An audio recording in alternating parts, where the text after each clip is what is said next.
तुमने तो कहा था कि जल्दी वापस आ जाओगे, वक्त देखा है? अच्छा बस करो, क्या मुझे अंदर आने दोगी या यहीं डांटती रहोगी? तुमने जल्दी आने का कहा था मुराद। हॉस्पिटल में जरूरी काम था मेरा। चलो अब सामने से हटो, रास्ता दो।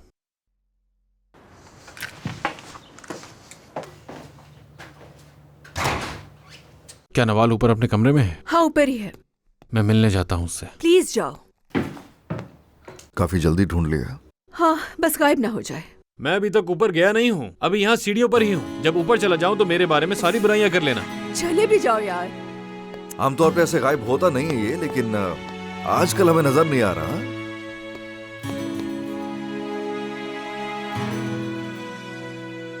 अरे खुश आमदीद।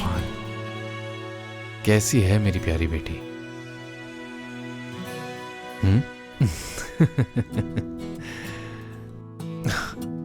जानती हो तुम बेटा कि जब भी तुम उदास होती हो कोई ना कोई काम शुरू कर देती हो।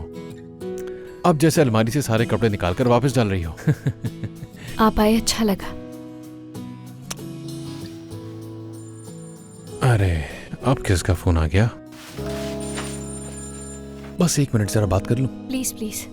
थोड़ी जरूरी बात है। जी हेलो, कहिए। बस 1 मिनट देना बेटा। जी जी कहिए, सुन रहा हूँ। मुराद साहब, मैं लेबोरेटरी से बात कर रही हूँ। आपने जो टेस्ट करवाए थे उसकी रिपोर्ट्स आ गई हैं। ठीक है, आप मुझे भेज सकती हैं। सर आज तो डिलीवर नहीं कर सकते, मंडे तक डिलीवर कर देंगे। ठीक है। इस दिन का तो बेसब्री से इंतजार था मुझे। अच्छा ठीक है, मैं आता हूँ कुछ देर में आपके पास, ठीक है ना?